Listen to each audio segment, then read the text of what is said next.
All right, good afternoon, everyone. Welcome to today's session of Portland Cocktail Week Extended Learning. Really excited that you took the time out today to make space for what we wanted to share with you today. So my name is Liz Batsche. I'm the brand manager on Chandon based in New York City.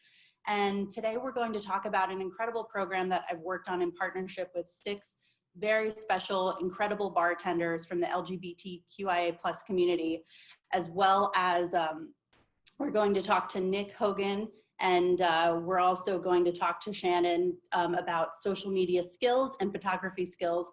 We work with them and their incredible skills on our Proud to Celebrate program as well. Not to forget Lush Life. Lindsay, Liz, Brittany, and Leo have been incredible in bringing this project to life. So when I talk about Proud to Celebrate, what exactly is this program? This program was conceived at about the end of 2019. It seems like it was a very different time compared to what's going on now. But at that time, I reached out to Lush Life to share that I really wanted to do something meaningful and to leverage Chandon's platform to give a platform to LGBTQIA+ bartenders. We didn't want to do a pride program that was just rainbowifying something or not something that was rooted in meaning. And to us, we really felt like working with bartenders that we met through Garden to Glass, which is Chandon's edutainment platform for bartenders that we had last year. We had 4 stops around the US, 1 kicking off at Camp Run Amok Alumni Weekend. And we also work with Lush Life to identify bartenders from the community that hadn't gone to Garden to Glass, but we felt representation was really important from people from all over the LGBTQIA+ community, as well as geographic representation. So today I'm really excited to have the pleasure to introduce you to people that you probably know already pretty well, part of the Camp Run Amok family, part of the Lush Life family, and I'm so proud to be here today to talk to you about this program. And what better way to start it off than with Joe from New Orleans to talk about his cocktail that he made for Pride. So Joe, if you want to kick it off, and I'll probably ask you a couple questions as you go through explaining Rest Thy Spirit, your incredible cocktail you made for Proud to Celebrate. Well, hello, and thank you for having me, Liz. Thank you, Lush Life. Thank you, everybody, Portland Cocktail Week. This is really awesome for me because I want to say young, but I'm not that young anymore, but I pretend I'm young, which is fine. But I'm a young gay man of color. And when I came up with this cocktail, Rest Thy Spirit, my boyfriend ate all my garnishes. I didn't realize this until I got home. It's a nice rich purple color, which we all know is nearly impossible to recreate in real life. So really, and purple in the pride flag represents spirit, which is kind of, for me, the unifying aspect of everything we do comes from your spirit, whether it be positive or negative, but I try to skew on the side of being positive. So things, for me, things that rest my spirit are the smell of lavender. I like it, that scent has always calmed me down. So I'm a big fan of lavender, a little bit of citrus, and then wonderful Chandon Brut with that wonderful like herbaceous brightness with all that mixed together has been a really fun sip for me. As you can see, thanks to Nick and Shannon for making it look so beautiful. Like getting to see like my concept brought to such amazing life. I've never expected that I would have this kind of experience. So it's really cool. And I think that's why I'm proud, because I've been working really hard to keep pushing myself and keep striving and keep going forward, and also make those connections with the people around me that are really important, because that's how I heal my spirit. So that's what I get to do. Ooh, do we have any questions, Liz? You got questions for me? I'm checking right now if there's any questions from the chat yet. I don't see anything there. But Joe, maybe you could share, like, I know purple, it was a big thing for us to make sure that the cocktails were all natural and didn't have any sort of like artificial colorants or anything. So how were you able to get the beautiful color that Nick and Shannon were able to capture through the photography? Blueberry juice is less blue and more like rich, like violet, inky goodness. So even when you like cut it with the Chandon, it still keeps this beautiful like amethyst jewel tone brightness. That's a color I've always loved. And like, yes, I'm a member of Bartender Club where I just wear all black and like metallics, but lavenders and they're a color that I like on myself, though I'm not wearing it right now. But I'm drinking it because I made my drink. No, that's awesome. Thank you, Joe, so much. Was there anything else you wanted to share about, your experience, or anything else about your cocktail, or anything about you that you want to share with the audience? I feel like people are probably warming up and starting to think about questions that they have now, but I mean. So we started working on this December, January. For me, that we were going into Mardi Gras, like it was carnival season, so life was really fun and exciting. And I was like, oh, what's a little something that I can sip on before like going to a parade, a little get right. And then March happened and everything kind of went sideways for everyone, which was really scary for a lot of us. And I didn't expect to have to really take stock of what it means to rest my spirit and stop spinning my wheels, being worried about, am I going to get sick? Am I going to have the money to survive? Am I going to get evicted? And being able to drink something that lets me, like, that reminds myself, hey, take a break, take a breath, attack your problems one piece at a time. If you look at, because every journey starts with one step, platitude, live, laugh, love. But it really is important to not let the big picture sometimes shut you down. And it's okay to say, I got up today. I got up today and I took a shower. Like, celebrate the small steps, and each of those small steps will lead you somewhere bigger, which is amazing. And it's been really helpful with all of this chaos and trying to figure out, who am I? How am I going to process through this? And having a network of people. We've been texting in the group for months, and it's always like, how you doing? What's going on? So it's like, for me, this cocktail really represents who I am and my love of nurturing others. And sometimes that means you have to nurture yourself first, because if you don't have a strong foundation, you can't build a castle.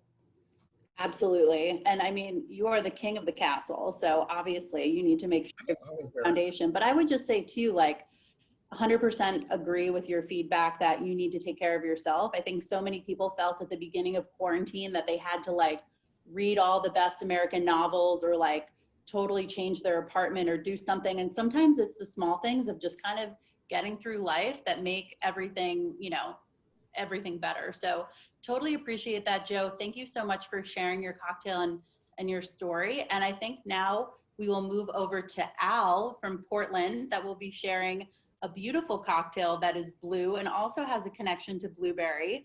And Al, do you want to start sharing your cocktail? Yeah, hi, my name's Al. My pronouns are he or they. I created a cocktail called Chandon in blue that Leah will be showing you guys in a minute. It's like Joe said, blueberries are kind of a violet color.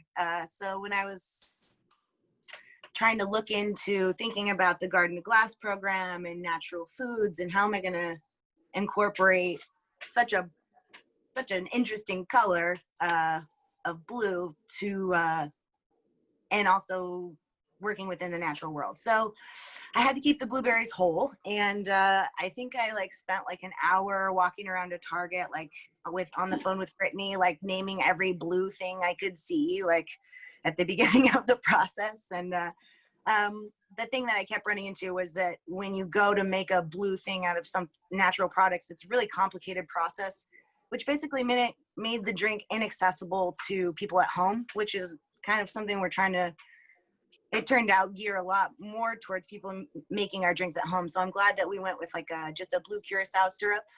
It's an NA because we wanted Chandon to be the only alcohol in the drink. So it's basically a classic champagne cocktail, but it's America. We're using sparkling wine now. So we're going to use some blue curacao, and then I threw in like a bunch of different bitters to bring out the fruit flavors in it, and then topped it with fresh blueberries. So it is a rather sweet drink, and it is balanced nicely by the fresh blueberry. I mean, I heard someone say that they would make it with like frozen blueberries as the ice, and I think that would be cool, but I do think the fresh blueberry is kind of key in the flavor. Lindsay said something to the effect of like balancing our expectations with, I can't remember. It was very eloquent. I'm sure I'll think of it later. So I picked blue, I think initially because when I think of pride, I think of blue cocktails and like having street parties and dancing all night. And so I wanted to do blue, and I wanted to do it on ice. So it was like really easy to drink, and it would be something that I could, you know, pre-funk with, or something I could see myself drinking while I'm dancing, that kind of thing. And then so we started the process, and it turns out that blue, it stands for harmony within the flag. And so that turned out to be like a really useful and important meditation for me during this time. So I feel pretty grateful about the harmony that it, like, focusing on this drink and meditating on what it means to me has brought into my life. So that's and sharing. Yeah, that cocktail is a very delicious cocktail, an easy summer sipper, and it's delicious. So I'm just checking to see if we have any questions yet. Again, you never, I mean, I think you guys are being so eloquent and so like just anticipating what people are going to ask, if people aren't even having a ton more questions. But how have you been celebrating Pride, Al? Are you planning to do any like virtual Zooms with your friends, or like a digital happy hour, just because Pride this year is pretty different because of like the social context that we're living in with COVID and everything? Like, how are you bringing the month to life for you? This has been a big part of my Pride celebration, honestly. Being in contact with the other bartenders on a pretty regular basis is nice, because they're really strong leaders in the queer and bartending community. So I feel a kinship with them is rare in life, you know? So I enjoy that. I've enjoyed that. That's been a big part of my celebration. I got a new roommate who's queer who decided to buy a hot tub. So that's been a thing. You know? That is an incredible roommate. I mean, I know. I was like, who are you? Okay, sure. Have you broken in the hot tub yet? Most important 3 times already. Yeah. Oh my God. And is it, I guess in Portland, it isn't like too hot, like to not enjoy the hot tub. I guess you could enjoy hot tub at night, hot tub in the morning, hot tub time. That's awesome. I definitely don't have a hot tub in my studio apartment, but now I'm rethinking a lot of life choices I have made. All right. Well, thank you. Cheers. Thank you so much for sharing. I'm still looking for questions, but I think honestly, you guys, everyone is so eloquent with your stories and sharing your creative process that I think people are a little stumped right now of what to even ask you. So now, thank you so much, Al. Really appreciate it. Let's move over to Jacob to share a beautiful yellow cocktail. Jacob?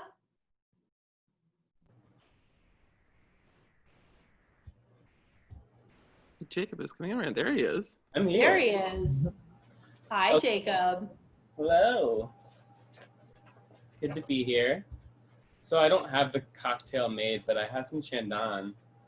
That's good. I mean, it's about the spirit of the cocktail. It doesn't have to be exactly there. We know it's in our hearts. So do you want to share with us, Jacob, a bit about like your creative process and how you ended up with the They Go Low, We Go Pride cocktail? I know you've posted on Instagram and Facebook a little bit about like your inspiration behind it, but some people might have not seen those posts. So would love to hear the story again. So the name came from, I'll start with the color. So I started with the color yellow because it stands for sunlight and sunshine, and sunflowers grow towards the sun. There's also a sunflower seed, coconut golden milk in the cocktail. So I really wanted to, like, same as Joe was saying, like, staying positive is the only way to change anyone's mind, which brought me to the book I was reading, Becoming Michelle Obama, Queen. She has a quote, "They go low, we go high." And that really struck me at the time because I was posting some negative things on the internet. And I realized that I couldn't change anyone's mind or really bring about positive change if I didn't turn my act around a little bit and become a more positive, bright light. And it was my grandma's favorite flower, the sunflower. I was surrounded by amazing women my entire life. I also wanted to honor Black women as they were the ones who started Stonewall, who threw the first brick. and without them, we wouldn't be here.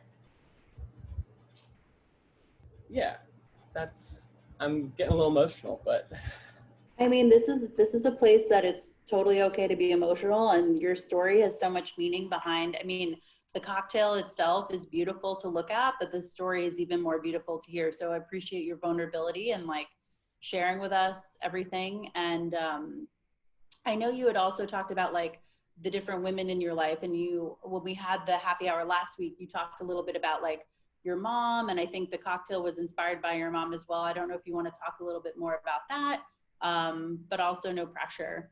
no, I definitely do. So the cocktail is inspired by my mom's acupuncturist energy healer, but she also does herbalism, and turmeric's been a big thing in my life. She's also another strong, independent, graceful person who always taught me kindness over everything. And my grandma is the same way. She was on on conservative campaigns, and then at the age of 70 started working on Obama's campaign and then Hillary's. That's incredible. She was like huge inspiration to me. I mean, every woman in my family. My great aunt Marjorie was one of the first female archaeologists, and she fought like hand over tooth to keep the native culture alive in New Mexico. So they were a big part of it. My cocktail itself is a sour base. To get the yellow color, I really wanted like a bright yellow. I really wanted it to be like a bright sun. So I used yellow bell pepper syrup, as well as turmeric, sunflower seed, coconut milk, golden milk. A lot of words. Sounds complicated, really easy to make, even at home. Sounds delicious. Yeah, I mean, you can buy the Golden milk. golden. Why is golden the hardest word for me? And there's gold all over me. Golden milk at any store, and then all you have to do is toast the sesame seeds, throw the golden milk, and bring to a simmer, and the toasted sesame or sunflower seeds have enough flavor to really give it a nice nuttiness. I also really wanted to use contrasting flavors because I'm doing wine pairings. It's either contrasting or complementing, and I wanted this to be a drink on its own. That's how I imagined it, at least. Like at Pride, I'm not really like sitting down to have a dinner, like a fine dinner. I'm like enjoying my drinks, and like a bright yellow one. It's awesome. It's beautiful. And we had a question from Karina, actually. Did you feel like when you were making the cocktail that you went through a bunch of different renditions, like tried something, tweaked it a little bit to get to the cocktail that you really ended up loving at the end? Or was it just like you did it first and it was perfect on the first time? Oh no, absolutely not. It was not perfect the first time. I had to edit the ingredients. I think I was trying to do too much sunflower at first and just bell pepper, and the note felt kind of flat. And then I used golden milk that was just like a straight up golden milk, and it like overtook the flavor of the rosé brut, which I couldn't have that. And I think the coconut milk was light enough to actually allow all the flavors to shine and come together in a way that everything's there, like dancing together in a beautiful way, just like my fam. And my grandpa's a bartender. This was what I wanted to do since I was 14. Well, you're doing it, and you're doing a hell of a job. So really appreciate you sharing your story of your cocktail and sharing some more personal background on yourself. Super insightful, and appreciate your vulnerability, Jacob. So thank you so much. So for the first portion of this session, we've kicked it off with introducing you to half of the bartenders from our Pride program. And we'll transition over to talking to Nick Hogan and Shannon Michelle about their incredible photography skills as well as their incredible social media strategy. I'm sure you know Nick also of, you know, Movers and Shakers, and he's definitely a mover and shaker. I first got to work with Nick and Shannon on the remote photo shoot that we did during COVID-19 for Proud to Celebrate. And I couldn't be more proud to work with this incredible combination of this dynamic duo of people. So I'm going to pass it over now to Nick and Shannon to start first of all, session. thank you so much, Liz, for putting this all together, especially with everything going on. You know, I still bartend as well. I know a lot of us are out of work, a lot of our friends. So to have this platform, first of all, for our friends, and then Joe kind of touched on it a little bit. It's in Al as well. It's kept us going. And you know, a lot of brands kind of had to tune out, unfortunately, and you guys kind of kept the ball rolling, which means a lot. Just to have that thing to look forward to. And then on our part, obviously working on this project, doing the photos, is amazing. And seeing these cocktails come to life from start to finish, it was such a, we kind of did it like super quick, but at the same time, it was like, you know, seeing the cocktails that they had created and then kind of coming up with like what we wanted to do and bring them to life. And then like, obviously with Shannon's abilities to style the cocktails, seeing these like finished project or products is just amazing. So first of all, like, thank you, and thank all the bartenders. Just being a part of this like gives me chills right now. And especially with everything going on, like we are very vocal about, you know, how we feel about equality and equal rights. So to be a part of this, like I said, is amazing. So thank you guys very much for that. I'll give you a little bit of background about myself. Nick Hogan, I do some work for Lush Life with social media. So the Camp Run Amok and Portland Cocktail Week pages. I started Mover and Shaker 3 years ago. We do a lot of content, obviously some really fun products that we create just for bartenders, kind of like a nerdy niche bartender apparel line. And then I bartend as well, sporadically. But I'll pass it off to Shannon so she can introduce herself as well. Shannon Michelle. Mostly I bartend and manage a bar here in Jacksonville, Florida. I started with Mover and Shaker probably about a year ago. I kind of just like forced my way into there, but I do a lot of like our offsite. So if you've ever like picked up a pin from one of our like pop-ups, you probably talked to me. And I do a lot of help with styling Nick's shoots that we do. You probably have seen my hands in a lot of photos. I do a lot of that stuff, but yeah, this project was incredible to work on. Being, you know, what I hope to be a strong ally for the LGBTQIA community, like this was something that I really enjoyed doing, and like, you know, being able to see the finished product of everything has been really incredible. Yeah, and you know, we're heavily involved with Lush Life and like Camp Run Amok, so we both done camp multiple times. So we know all these bartenders, and they're all amazing people. So thank you guys again. So actually, I have a kind of a rundown of what I'm going to talk about. I think Brittany just posted it to the feed for you guys that are watching. And I also have like links for everything.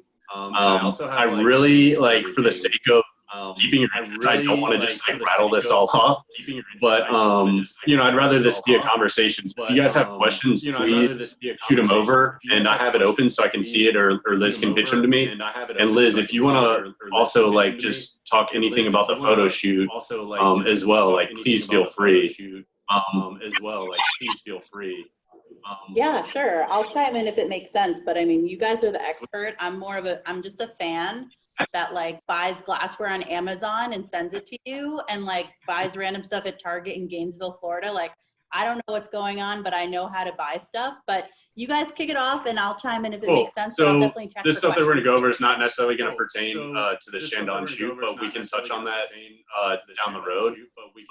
But what I want to do is I want this to be like super approachable for bartenders that are like running the social media for their bar. So really, this is not like going to be a textbook of like terms or like, you know, I'm not gonna just like run you through all the buttons on my camera because that would be super It'd be boring. really boring. So I do have like links here so you can like read up on the things, but I'm just gonna like be like super quick in going through what everything is. But I'm gonna start with photography real quick. So I actually do have like the 3 things that when you're creating a photo, what you're going to want to look at here, which is the aperture. So if you're shooting on a DSLR camera, you know, there's the different modes. And obviously, if you want to get the most control out of what you're doing, you're going to want to shoot manual. So the three things you can control are the aperture, shutter speed, and ISO. I have the links here. So if you open up these links, they're photos that I've shot. Exemplifying these terms. So a low aperture is something that's going to let more light in the camera, but what it's going to do is like blur out the background. So with the Chandon shoot, that's actually what we did because the reference photos that you guys gave us, you wanted these really cool like bokeh out like lights. So what it does is it's going to create this like really shallow field of depth. But give you these really cool like background effects. So you'll see that a lot, like your portrait mode on your iPhone actually is mimicking like a low aperture to give you that really cool portrait effect. And then photos with like a higher aperture, you can kind of contain more information over this like field of depth. So I have a photo here. It's a really beautiful photo, but it's an egg white cocktail, and there's like some flowers all around the inside on the foam. So I really wanted to capture all that and not have any of it be blurry. So I actually use artificial lighting and then a higher aperture. As far as shutter speed, so that's just like the speed that your shutter is going to open to let in the light. A really fast shutter speed is going to kind of like freeze the frame. So I have a really cool photo of a bartender spraying an atomizer. And you can actually see like the droplets frozen in motion. It's really cool. And then the one with the lower shutter is a bartender stirring, and it almost like has this kind of, it's like a motion blur. So it has like this kind of effect. I thought it was really cool. So yeah, so when you're looking at shutter speed, it's kind of like the higher shutter speed. Oh, sweet, thank you, Leo. So the higher shutter speed is going to like freeze things. The lower shutter speed is going to have that motion blur. So really is like what effect do you want on that photo? Okay, so ISO, this one's probably not necessarily like something you're really going to need to know. Just like think of when you take a photo with your iPhone in a dark setting and you look at that photo, you know, it looks good on your phone. You look at the photo, it's like super grainy. That's because what it's doing is bumping your ISO up. And it's basically, if you have a really low ISO on your DSLR, it's going to be like a lot finer points. If it's a higher ISO, you're going to have like a grainier photo. But I'll throw, there's not a link on here, but I'll throw it in there for you guys for later. And then moving on to like framing your photos. Moving on to like a lot of what I do is gonna be going to Instagram, which everybody knows like Instagram crops your photos, and then what you see on your main feed is a square. So a lot of the times, like know your context for what you're shooting and what medium you want to be shooting for. So a lot of the stuff I'll shoot like centered, and then I'll have like a really cropped out photo. That way you can always go back and crop it in. And then like with the Shandon shoot specifically, you know, we shot that in portrait and landscape, just so that we could go back in and crop it out. I think that's really important. I have a few links. You can actually like add a grid on your iPhone, so when you're shooting, you can see like you can set it up on those rule of thirds, which honestly I didn't even know you could do until I looked it up last night.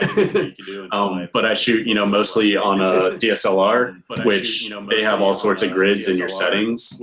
And then if you're in Lightroom, you can also have a link for how to set up the grids in Lightroom, and then the different grid types, which are really important. So you know, like artistically, you may want to have stuff like kind of skewed, but personally, I think you want to have consistency in your posts on Instagram. It's just going to look better like on your view feed.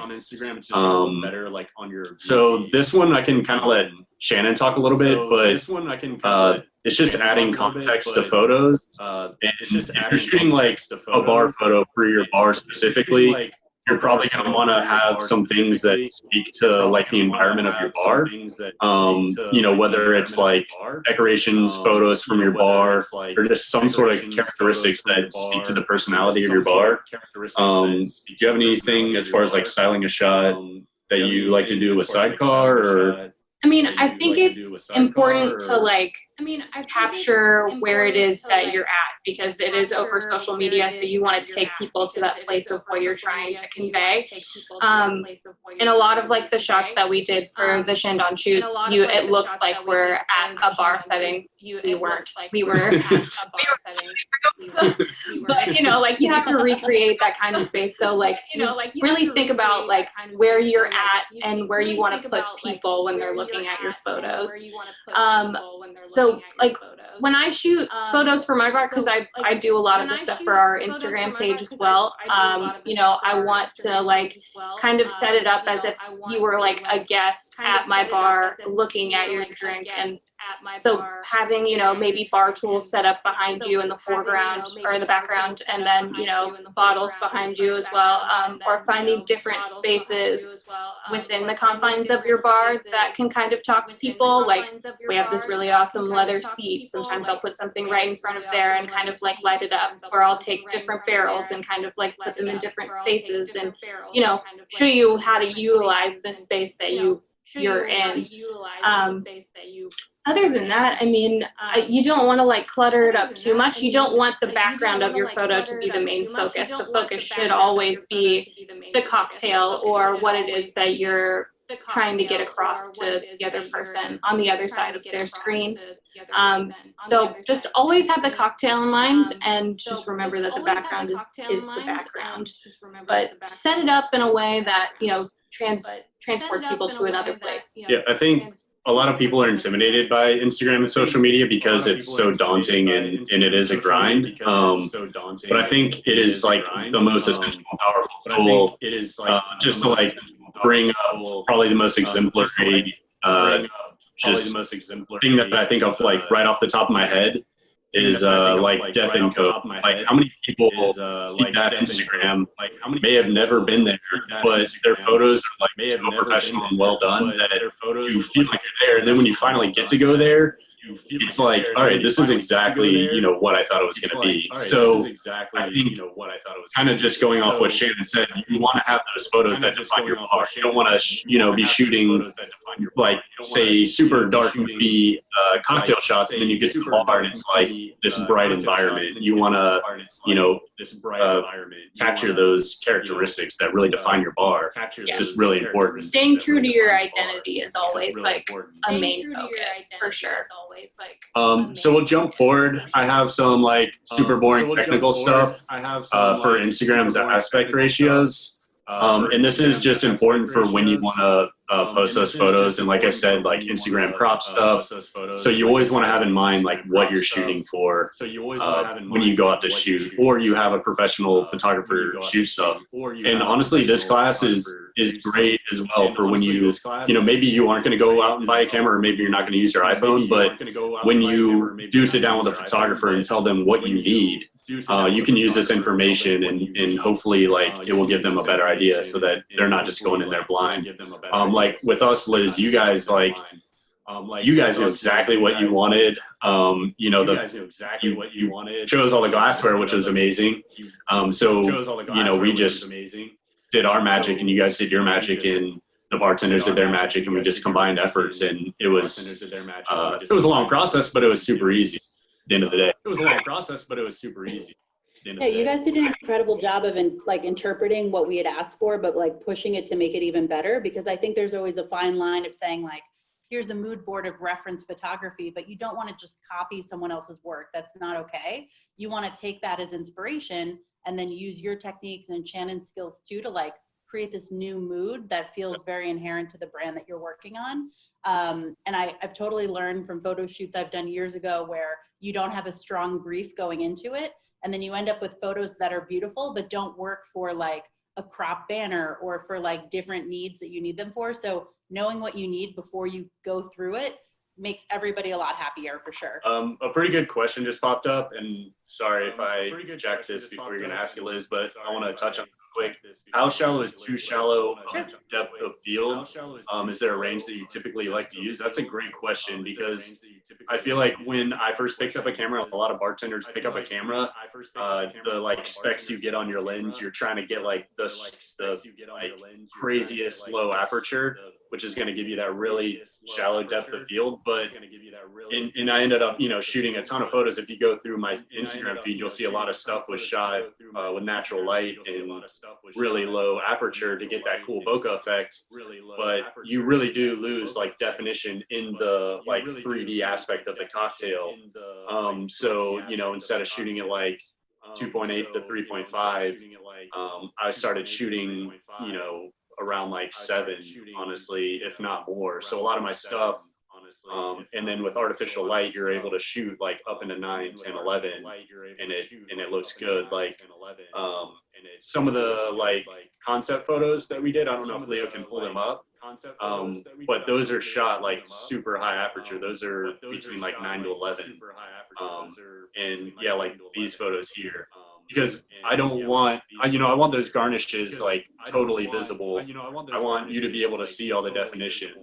Whereas the photo on the left here, with the darker background, that's a really, really low aperture, and that was to get that bokeh effect. So it's really depending on like what you want to shoot and knowing what you want to shoot beforehand. Because there are limitations, there's pros and cons to each. Yeah. And then we had another question, actually. How do you keep the drinks looking fresh when you're doing a photo shoot? And that's probably a very strong styling question, but you know, you have lights that are hot, you have your ambient temperature of the room. How do you keep a drink looking good for more than like 1 minute when you're doing a shoot? We live in Florida, so it's pretty hot here about 80% of the time.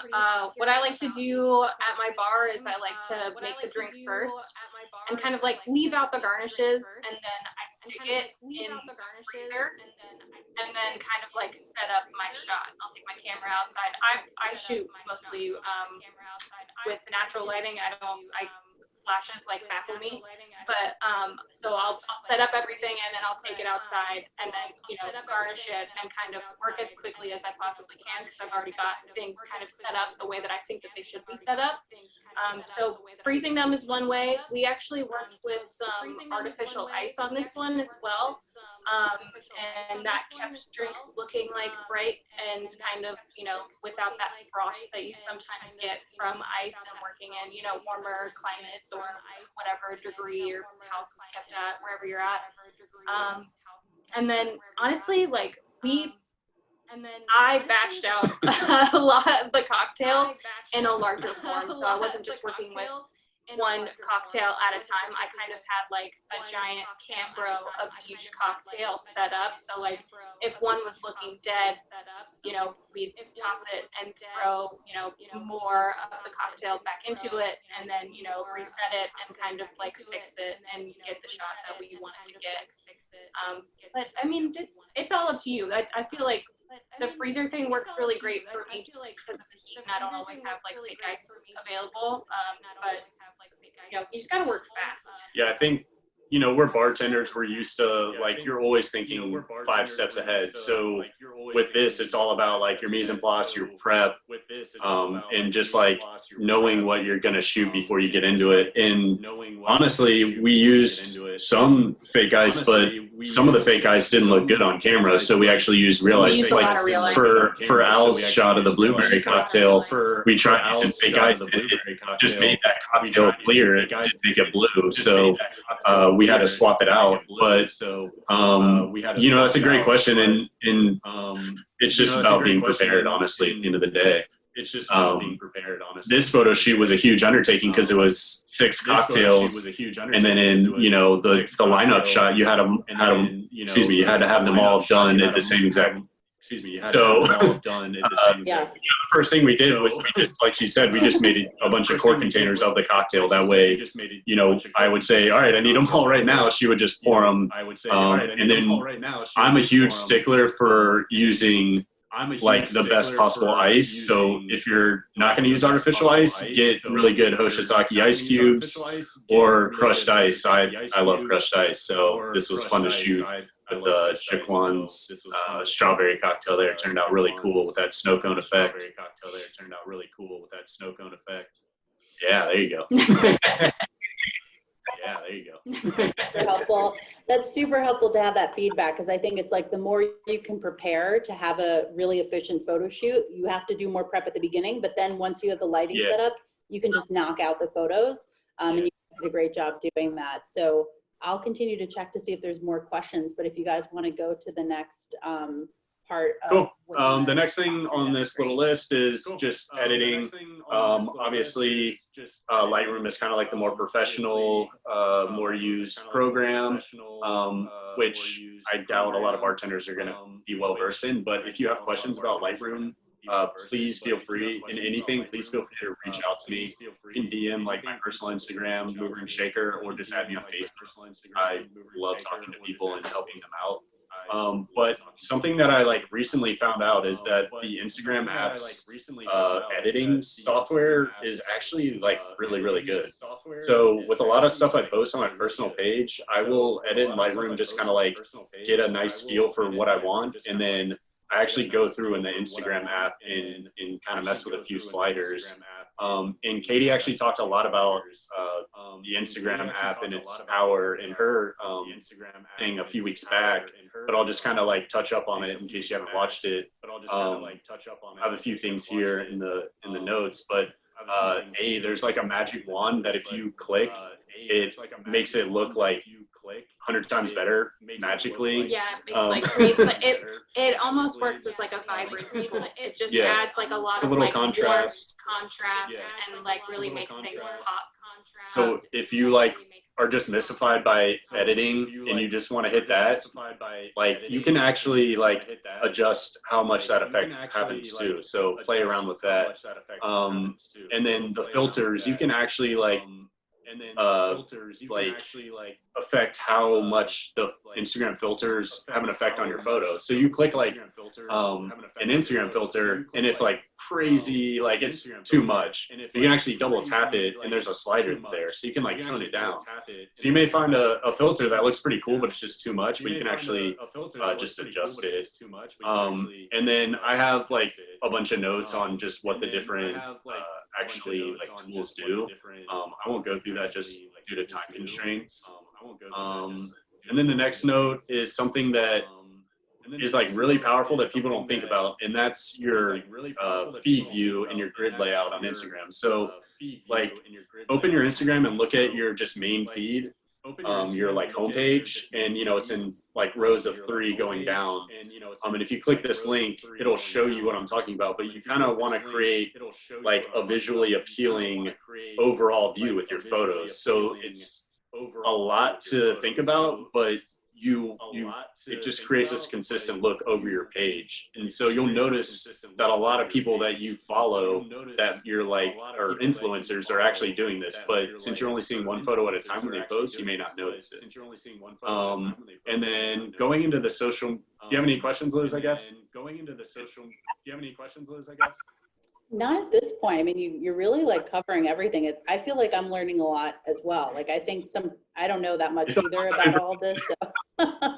Like one time I bought a DSLR camera for like a vacation trip and like read the manual, but it's like now all outside of my mind. But it's super helpful to have these tips over and over because, you know, eventually I'll remember. Learn one little tip here, you know, consider it a good job. I'm going to try to breeze through this next section so I can get Shannon to talk a little bit more about styling, since I know we're on somewhat of a time constraint. Hashtags, super important. There's apps that can just generate them for you. It's super cool.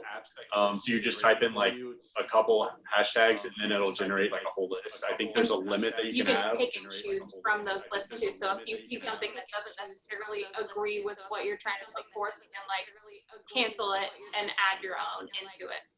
And what I do with those is I will kind of like pre-do like 5 sets. So I'll make those hashtags, those groups, which are typically 30 hashtags. I'll copy them. I'll paste them in my iPhone's notepad. That way I can just pull them like for future reference super quick.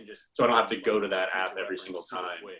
And then if you don't know the power of apps, like hashtags, what they do is like, it's super helpful for me because I can follow hashtags, and what it'll do is it'll show you the top things trending in that area. So I'm a huge like fan of bourbon. I collect bourbon. So I follow like whiskey and bourbon, and it shows, you know, kind of like stuff that's coming out that's new. So it's really helpful because people actually do sort through that stuff. I know a lot of people think hashtags don't mean. Instagram stories. I love using Instagram stories because it's a great way to like add personality. Obviously, like with Mover and Shaker, I try to be like business forward on the feed, but I can kind of have like a slightly different voice in the story, so it can be a little more personal, like, you know, behind the scenes, which is really cool. I have some stuff about switching to a business page and the advantages to doing that, which are very powerful. You get a lot of insights.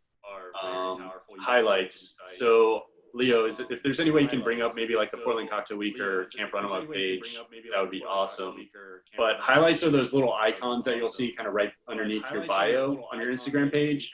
And those are really cool because what they basically do is you can create collections from your stories. So I set these up. These are basically like the first one's announcements. These are like the Portland Cocktail Week after parties, the majors, the events, and then like I think this is the bartender showcase. So you can kind of go and relive those moments without having to like scroll all the way through the feed. And then, like I said, you can kind of add that personal touch of the story to your actual feed. So I think that's super powerful. I do that for all my pages. Writing like really strong bios for your pages as well. You kind of want, because it's the first thing people are going to see when they try to figure out what your page is all about. So you want to have, you know, a clear, concise point for what you're trying to convey with your page. Like for me, you know, I'm a brand ambassador, I'm a photographer, and I have like what I'm into, my interests. So people have everything right there up front. Writing perfect captions. I am guilty of being terrible at captions, so I'm just going to let you read this link, which is probably amazing.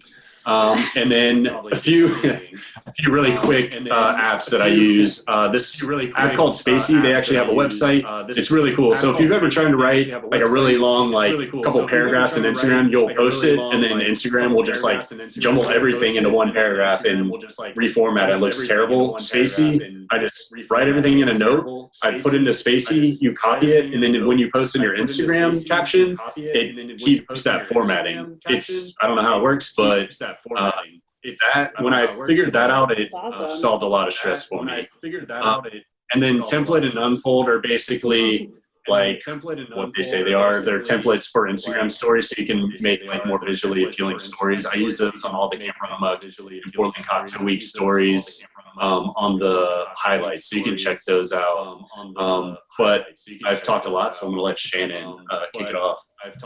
I want to start off talking about styling your cocktails with like the most basic thing when you think about styling, which is your garnishes. I'm a big fan of like less is more, so I apologize to my like very like garnish war friends. But I feel like, you know, especially when you're trying to get it to read on a photo, it's very important to accentuate the flavor, but visually. So like, just like when you go and sit at a bar, when you get a drink, the first thing that you do is you drink it with your eyes. And you have to like kind of get those keys like from what you're looking at. So take one of like the big parts of your cocktail and turn that into your garnish or as a part of your garnish. I like to keep it simple. So like not a whole bunch of stuff going on in there. Like, you know, the key is your cocktail. Like that should be at the forefront of your photo or what your point that you're trying to get across, and always keep that like your pop of color. Like definitely don't be afraid of color. That's what attracts people to it, and is what is going to keep people on your page. Make sure that color stays in that cocktail. Like when you get to like staging things and stylizing your area, if you have more things of brighter color are in the background or in front, people's eyes are going to go to that instead of what you actually want them to focus on. I think glassware is a big component of styling. Again, I'm a fan of simplicity. I think like clean lines are really awesome. They read really well. They are attractive. I think that they just like can really make your cocktail stand out. And really like it's more of like a function versus dysfunction thing. Like you can find like the coolest glass on the planet. I see them all the time. Or like the weird like niche glasses that sometimes get pulled out. And it's just like we don't really drink cocktails that way. Like I drink cocktails mostly out of like, you know, Collins glasses or rocks glasses. Like those are what are functional, and that's what people want to see. Because like when they come to your bar and they order that cocktail and they're expecting to get it in this like beehive or, you know, like whatever it is that you put on the internet, and it doesn't come that way, like people get disappointed. I've learned that firsthand. And you really, like, glassware has the ability to tie all of the elements together. I know when I'm bartending, I make a lot of, like, things based on, you know, songs, movies, you know, there's like an overall theme or like a word, and like the glassware has that ability to kind of like mesh all of those things together. Styling your shot. I talked a little bit about the background and how that can kind of set the scene for your story, where you're at, where you want to take people, that whole kind of thing. You know, you see people all the time put, you know, drinks on the beach. If that's where you want to go, this is like an island cocktail, sure, take it to the beach. Or, you know, make your own beach. There's really simple ways to do that too. The foreground, I like to kind of put like maybe some tools or, you know, another element from a cocktail, similar to like garnishes. Like I just shot some stuff for my bar. We do like a cocktail of the week program, and I put, you know, lemons or lemon slices, things that are, you know, integrated into that cocktail kind of around. People don't necessarily realize that the things that are happening around your shot are just as important to the actual drink itself. Having like some sort of movement or motion around it can train people's eyes to go where you want them to go. They're kind of like little roadways. Movement and action. We do a lot of like cocktail photography, obviously, and a lot of them are, you know, action or, you know, us making drinks, pouring them in. You can kind of decide whether or not you want to add that extra element into your cocktails. And that has a lot to do with what you mentioned before with like shutter speeds and all that. But, you know, making sure if you want to add like an extra little like pop in there. Yeah, I think like as far as Instagram goes and can like seeing what you want to convey as far as content, for me, like highlighting your bartenders is like a huge thing. You know, I mean, you can show cocktails all day, but that doesn't convey that you're a bar. So showing like your bartender making a cocktail, you know, every 2 or 3 photos, I think adds a lot. And like people, I think, are just like more gravitated towards liking a photo that has a face in it for some reason, or just like the action of bartending. So like my personal Instagram is a good mix of action shots and just like straight cocktail shots with context. Yeah, it's crazy the difference that you can see sometimes when you just post like a straight cocktail picture versus one with a familiar face, or, you know, or really with just something happening in it. Like it's almost night and day difference. And also kind of like going into your decor, I have spent a grand majority of my life thrifting and going out places. So my house is filled with knickknacks and, you know, anything that you could think of. So really use what it is that you have on hand to create these shots. If you think that it's missing something with like your negative space, like you feel like there's too much negative space in there, you know, try throwing like a plant behind it, or, you know, like literally anything that could tie into the story that you're trying to tell. Everything has its place. You've just got to find it. And, you know, making sure that it's complementary to your theme or your idea without taking away from the actual drink. So neutral tones are a really big importance there. I think things that I'm trying to throw into more, like I'm trying to throw more texture into cocktails. So having things like linens on hand has been really awesome to like play around with, but you just don't want them to distract you from the actual cocktail that's going on. So neutral tones, gold tones really work well and help make cocktails pop. And really just creating an overall theme for your story.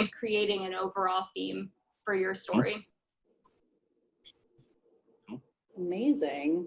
That's super helpful. Now, like the next time I take my drink photo on my Instagram, I'm going to be thinking about like the grid, the rule of thirds, lots of things. I know there are some questions, Nick, that you might want to answer in terms of like, one person asked for consistent looking feeds. Is color more important? Yeah, so a lot of like the theory, and it's more than likely in that link that I posted, it is a lot of people do like focus on the color, but for me personally, like I do a thing for like every 3 photos. So, you know, it's like 3 photos and then it's going down on your feed. So I try to just make sure like the 3 in a row are kind of consistent as far as like the colors are. There you go. So yeah, you can see these people probably like, obviously you're going to want to shoot a certain way, but they're also using like filters that almost bolster that look. Like this one on the left right now is like very saturated, very warm. The one on the right is a lot of white. Just like the highlights are brought out a lot. You know, it's not like the most necessary thing in the world, but it just, consistency. So this is kind of what I was talking about. I think the next one down is kind of what I do. Okay, maybe not. But I just try to do like 3 photos. Yeah, here we go. So there's like 3 photos across, but they all look like consistent. Is it absolutely necessary? No, but do these feeds look really cool? Yeah, they look awesome. I think people think a lot about like, well, I've got to get the color right, and I've got to have this preset, and I've got to, you know, I see like ads for presets all the time. Sometimes that preset doesn't necessarily go with your photo. So take that preset maybe and, you know, go through and adjust, slide those tools over, you know, adjust the brightness, the vibrance, saturation. Those things are like really key because you don't want to come off with like a really like, just slapping a filter on everything. Yeah, and then just come on. Do a little bit of work. Then there was one other question about the Lightroom app. So is it the type of app where you can get some functionality out of the free version, or do you need to have like the more paid version? I don't have really experience with the free version. I do know that it's like a subscription based piece of software now with Adobe. They have like a suite, so I think you pay like $20 a month. Which it's actually 10. $10? Okay. $10 a month. I mean, if you're like consistently shooting those photos, that's like not that much money. And then if I was just a bartender at a bar, I would try to get reimbursed by my bar for that software. But it's more of like an organizational tool that I find the benefit with Lightroom, because you're gonna have all your photos in one place. It's got them by date. You can create subfolders, and then you can obviously, like, there are limitations with editing on your iPhone versus with a computer with, you know, a keyboard and a mouse, and being able to copy presets that you make yourself and doing everything really quick. Like there's no way I could do a photo shoot. I'll shoot anywhere between like 1,000 and 2,000 photos in 2 hours. So to look through those photos on an iPhone would be nearly impossible. So it really depends, you know, what are you going to be using it for? If you're just going to work shooting a photo and posting it to Instagram, you probably get away with your iPhone.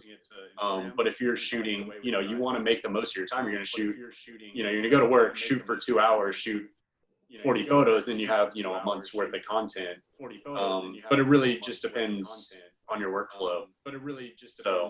I use it a lot on my phone, and I think that I use like the Darkroom app the most, which is similar to Lightroom, but it's just a little bit more condensed. I use the VSCO app because that's really cool, so you can copy and paste your edits to other photos and kind of see like if that works, if you're going to like kind of pay attention to those color grids. And then that's really like, I feel like the two most important things that you can use as far as like filters.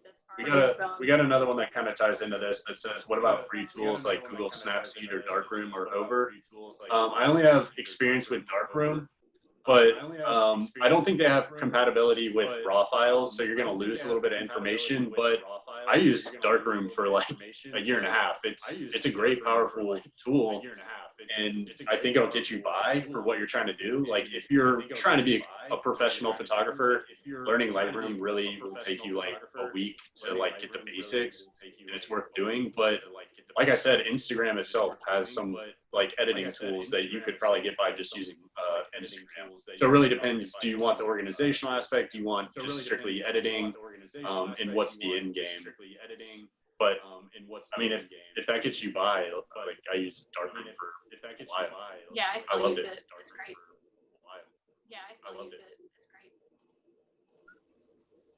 Amazing. And then we had Yeah. one question from Jacob in the chat that was, if you have content that you want to post and say it doesn't make sense for your like the aesthetic that you're trying to achieve with your grid, is there a role there for stories in terms of like sharing content that maybe doesn't make sense to share permanently, but it's still something maybe you want to share that doesn't feel like So I think that's the kind of the aesthetic beauty as of much. apps like Unfold and Template is you can make like almost like a story out of, it's kind of like a scrapbook almost. So you can make like a story out of like a day's shoot. So, you know, like Shannon and I may go to like the zoo or something and I'll shoot photos. And it's not necessarily going to fit on my feed full of cocktails. So I'll just bounce those into Lightroom, edit them, and then I'll throw them into Unfold and I'll make kind of like a little story. And then I'll throw those on my story and they'll live on my story for a day. Or if I want, I can make a highlight and be like, you know, so it really is like all about what you want to convey. If the photo doesn't like, if the maybe like the color or like feel doesn't match like what I normally shoot, but it still is like contextually applies, what I'll do is I'll wait until like say like I'll have like a darker photo and then I'll post that kind of off photo in the second photo and then another dark photo, so that when you know it lines up on my feed, it's in the middle. It just looks better than if you have dark light or light dark, which that just takes like planning in advance and that just like planning in advance. It really doesn't matter, but if you really want it to look good at the end of the day, you'll just like think about it consciously before you post. Cool. And there was one other question, like, what's the role of Photoshop? Because Yeah. we've been talking a lot about Lightbox as an app, but for people that use Photoshop or thinking about that, what's the Photoshop is like definitely a different beast that I have a lot of work myself to learn, and I started during this whole lockdown and got unfortunately busy with a lot of other things. But Photoshop is an amazing program. I think it is a little more like creative, or you can kind of fix problems that you may have with photos. So there's some tools like that I use in Photoshop for removing dust from photos, or you can like artificially add things to a photo. Like if you have, for example, like a huge like wet spot on like a desk or you know the foreground, you can actually just like pick that out with a selection tool and content aware, and it'll just like magically make that looking desk.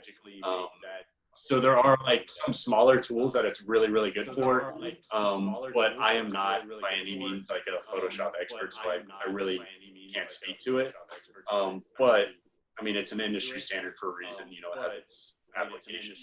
If you don't have time for Photoshop and you do need to like take something out of a photo, because I've definitely had some photos where some like weird obstruction is in the background, like a trash can, there's an app that you can get on your phone called Touch Retouch, and it does that similar thing. You just highlight it and it just literally just like erases it. You get kind of like a blurred effect, but it's not anything that's like super crazy that you have to go over. Also, Facetune works really well if you have something weird going on. I have like weird scars sometimes, and I'm like, all right, well, just get that out of there. So you don't need Photoshop all the time if you are doing it on like a more professional level. I'm sure there's some like aspects of it that are positive, but Yeah, there are definitely some great like Photoshop apps that I use that are made for like retouching portraits. That like I'll shoot a photo and I won't notice like a huge glaring like speck on the glassware, and it just like drives me crazy. So you can just go in on your phone and like tap the spot, and it'll just like it's gone. Yeah, so I definitely recommend Magic. those That's kind of awesome. apps. I definitely recommend if you're not like trying to learn Photoshop. But YouTube University will help you learn Photoshop. yeah, we've got nothing but time. So yeah, we've got nothing but time. So Well, that's good. I'm sure a lot of people are going to take you up on that offer. So thank you so much for sharing the tips and tricks for photography, for social media strategy, and for drink styling. I'm sure a lot of people took a bunch of notes. I know, like, I feel like I got to raise my game the next time I take a cocktail photo, for sure. But I think now we'll just take a break and move to Jaquan sharing his cocktail. So thank you again to both of you. And then I'm sure if there's more Q&A as we continue, Thank you, we Liz. can come back to you. So thank you. Thank you, Liz. Thank you. All right, so Jaquan from Charlotte, where are you at? I'm right here. Maybe. Oh, there I see you. All right. I like your jacket. Oh, thank you. Part of the Chandon squad. Oh, yes. I wish Great. I was in Napa right now. I know, right? I mean, me too, me too. So if you want to go ahead and introduce yourself and like share the story behind your incredible red cocktail, I think that would be exactly what everyone is loving to hear.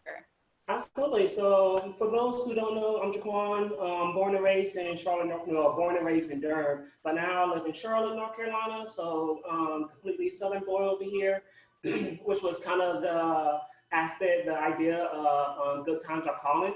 I made this cocktail well before I knew COVID was coming.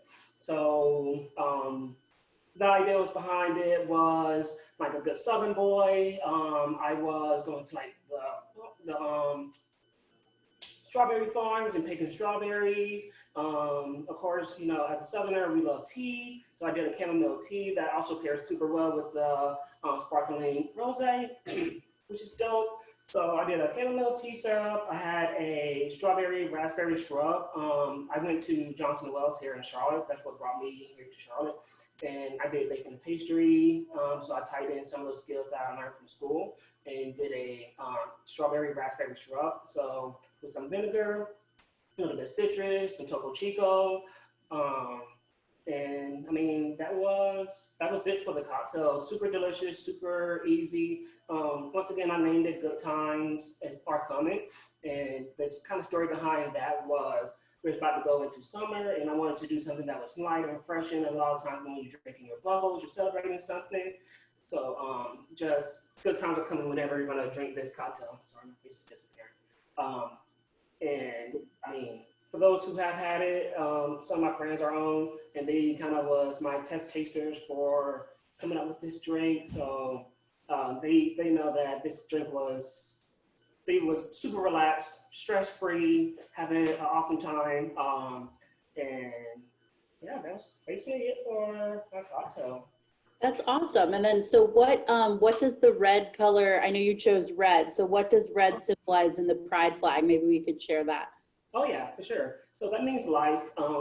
So the idea behind life for me was just when I was growing up, once again, born and raised in the South, going to the strawberry farm, thinking of like my childhood life and how good times are coming and just wanting to think of, I was gonna say that, I'm sorry. Thinking of how life is always gonna be a good time coming. No matter like where you at in certain parts of your life, you always gotta think, like everybody else has said, being positive and think of those good times are gonna come back. And when you're drinking this drink, just having that in mind and thinking of having better times than you may be having currently, like right now. That's awesome. And have you been able to, like, have you been using your culinary background during the quarantine? Have you been like baking up like sourdough starter? You making a lot of different recipes? Like, what's happening? So I kind of got out of baking and pastry a little bit, mainly because it's mainly just me and I'm not gonna bake a whole cake and just have a whole cake or whatnot. I was doing some peach cobblers for a bit and I've been doing a lot of cooking. Been going to the farmer's market like every Saturday and buying fresh produce, been getting lots of nice beets and Swiss chard and all that fun stuff. So I've been making some fun dishes lately and posting a lot of those pictures online. Some of my friends reached out to me. They was like, "We didn't know you were such like an avid cook." And I was like, "Yeah, that's a lifestyle I try to kind of forget about unless I have to. I mean, I don't want everybody calling me and be like, 'Oh, can you cook for me?' Or 'Hey, we're cooking. Can you be the cook?' I'm like, nah, I can make drinks though." Yeah, it's a blessing and a curse, but it's great that you have that skill and that you're able to like enjoy all the fresh produce that you have in Charlotte, go to the farmer's market and all that good stuff. I used to live in Charlotte, as we had talked about like many years ago. So it's cool to see like the city's hopping and I guess a bit now, but you know, it's great to see that you're there and thriving. So thank you so much for sharing your cocktail, Jaquan. I'll see if anyone has any questions right now. Again, you guys are like so eloquently well spoken that people are just like, don't know what else to ask. So I'll let you know if there's aren't any other questions, but I think for now, thank you so much. And we will have Karina in California share with us her cocktail. Hi everyone, my name is Karina and I'm from Sacramento, California. I too wish that I was in Napa as well. It'd probably be at least a few degrees cooler than it is here right now. But thinking about this project and everything that it means, you know, some of the other participants mentioned that, you know, we started this in December or January and there were still a lot of plans being made. There was still a lot of anticipation of gatherings and events and vacations. And then like March happened and here we are. And so it has taken a lot of time to kind of stop and slow down and kind of let our souls catch up, I think, in a way, which has been blissfully maddening. But I started with the color orange, and obviously Chandon is at the pinnacle of this, and I have the wonderful privilege of being very, very close to Napa and Chandon. It's only about 45 to an hour. And I started thinking about kind of what that has in common, and orange in the flag represents healing. And I think about what draws me to California and why I stay here. I keep moving away, I keep moving back, and it really is the community and the healing and the tribes that are created. And I think this time has really accentuated that. So California, sunny, Golden State, healing, and I think about kind of my favorite pastimes and memories, and it's having those long summer days, those bright orange colors. But also, to be honest, when I'm at home, I cook a lot and I have a lot of gatherings and a lot of close friends that come over, but I don't really make cocktails at home. So again, kind of taking this project and trying to hone it down into what is approachable, what can we make on the fly, and having things that are the summer cornucopia, like melons and fresh produce and tomatoes, and just thinking about what I want to sip on. And melons come to my mind. We have amazing produce here. Cantaloupe is one of my favorites. I think cantaloupe agua fresca is kind of one of my go-tos. So making something that's refreshing and bright, and just combining that with a little bit of lemon juice, some cardamom simple syrup, Chandon rosé that has these beautiful berry notes and just that effervescence, and having those all come together, and then finishing it off with a garnish that gives it a bit more earthy tones and depths. We did star anise for this one to tie it all together.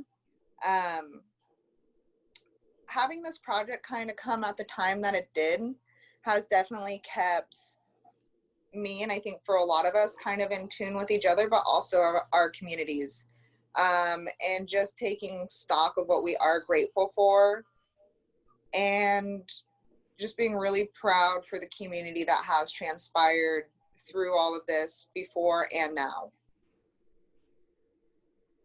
Thank you so much for sharing, Karina. That drink is beautiful and it looks delicious. I do love a good cantaloupe, so I can't argue with you there. How have things been in California? Do you have anything planned for like different Pride festivities, or are things sort of still on lockdown right now?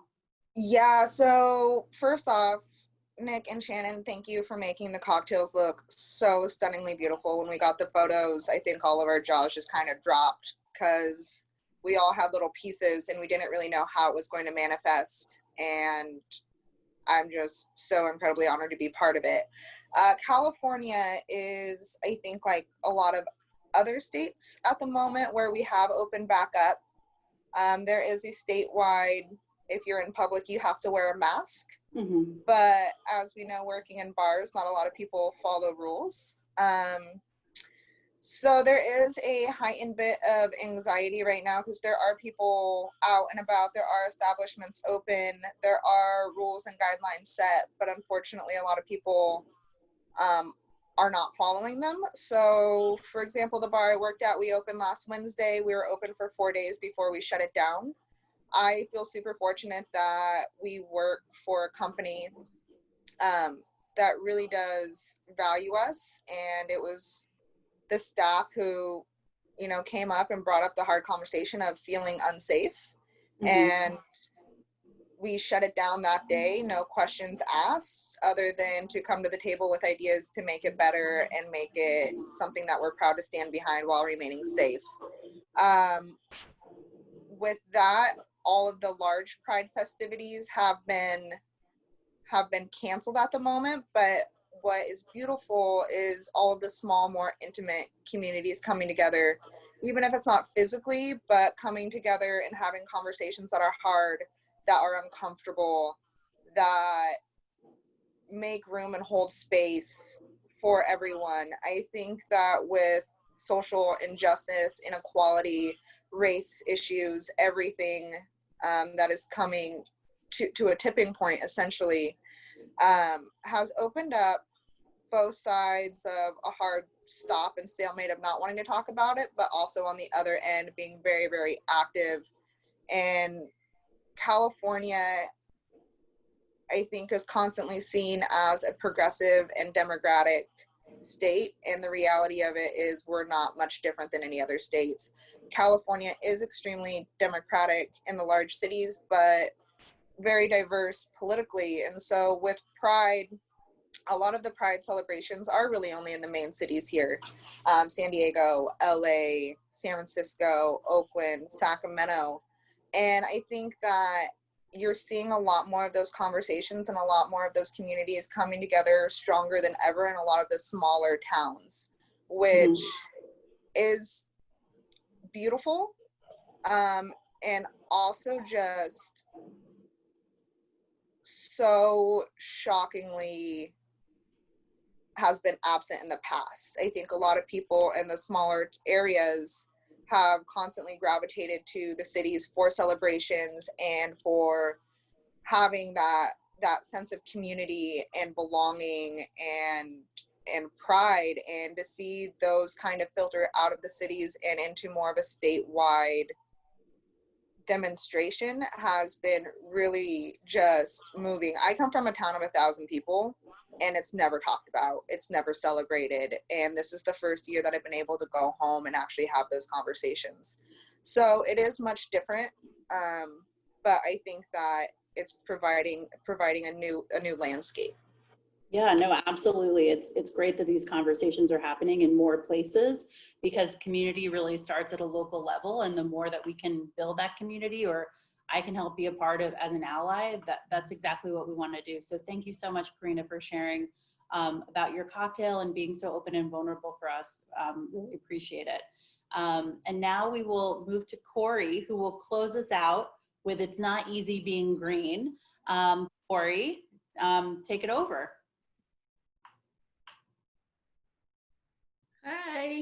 Hi everyone. I can't see anything yet, but hopefully, oh wait, there we go. There you are. Hi everyone. I'm Corey. I'm a queer cis woman. I live in Chicago right now, but I'm originally from Florida.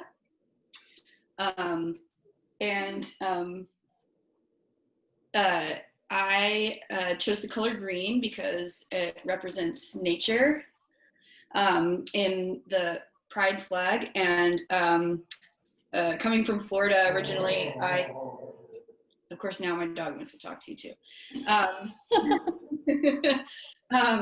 So I am originally from the Swamp and Cow part of Florida, Gainesville. Thanks for the shout out earlier. So I went ahead and basically made most of my cocktail because I hate the sound of shaking on camera. But so I wanted to create something that was like really earthy, that really brought out all the like herbaceous undertones of Chandon Brut, and like I used basically building a shrub in glass, made the bright flavors bring out sort of like crisp like fruit flavors of Chandon Brut. So it's a little bit of hopped grapefruit bitters, some saline, some lime juice. I used a green machine juice, and I used one that is commercially available, but if you had a juicer and wanted to make your own, you totally could do that. And then apple cider vinegar, and then I made a 2-to-1 honey syrup. And so throw a bunch of dill in there, shake that all up together and straight into the glass, and then top it with the Chandon Brut. That looks delicious. And I'm glad we have such an exciting member with you. And is your dog's name, I want to say Sprocket? Her name is Sprocket. Come here. Yeah. Yes. Oh, Sprocket's a looker. Very cute. She's also from the swamplands. She's a Catahoula leopard dog. And she was laying asleep at my feet until just the moment I started speaking. So of course. I mean, everybody wants a little time on the camera, so that's all good. What made you think about the name of the cocktail, Corey, with It's Not Easy Being Green? Well, I'm definitely a pretty big Jim Henson fan.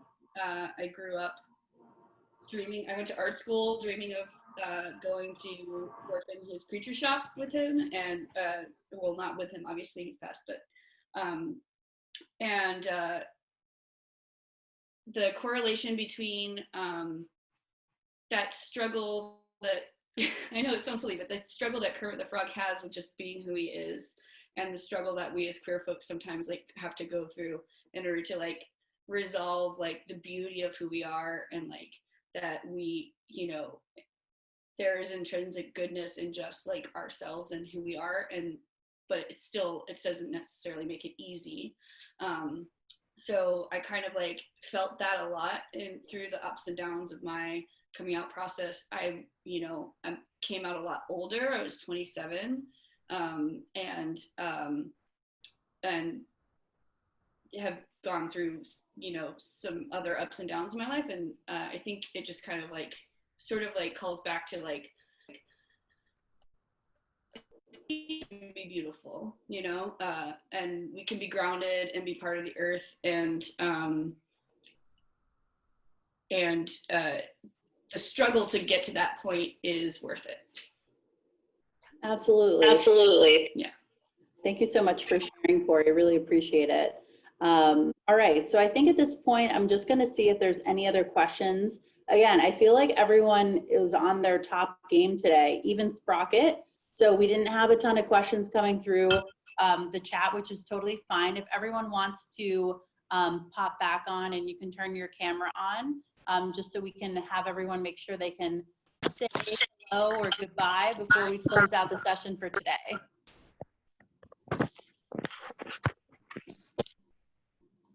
Oh, I see everyone's beautiful face. I see the heart. Thank you, Joe. So I just wanted to thank everyone for being a part of this session today, to being a part of this project. It's meant so much to me personally as an ally of the LGBTQIA+ community, and getting to know each of you stories, tasting your beautiful cocktails, hopefully hugs eventually soon, with or without masks. You know, it's really meant a lot to me, and I hope it's meant as much to you guys. to all of you. It's really been the most important project I've worked on in my professional career. So thank you for this opportunity. And I just want to raise I have a Diet Coke right now because I'm still working, but if we just want to raise a glass to you, to everyone here today, a toast to you, and thank you so much to everybody that has participated and watched today to hear the stories of everyone from our Proud to Celebrate project. Cheers. Have a great rest of your day. Thank you so much. Thank you, Liz. Thank you Thanks, so much. Al. Thank you, everyone. Cheers.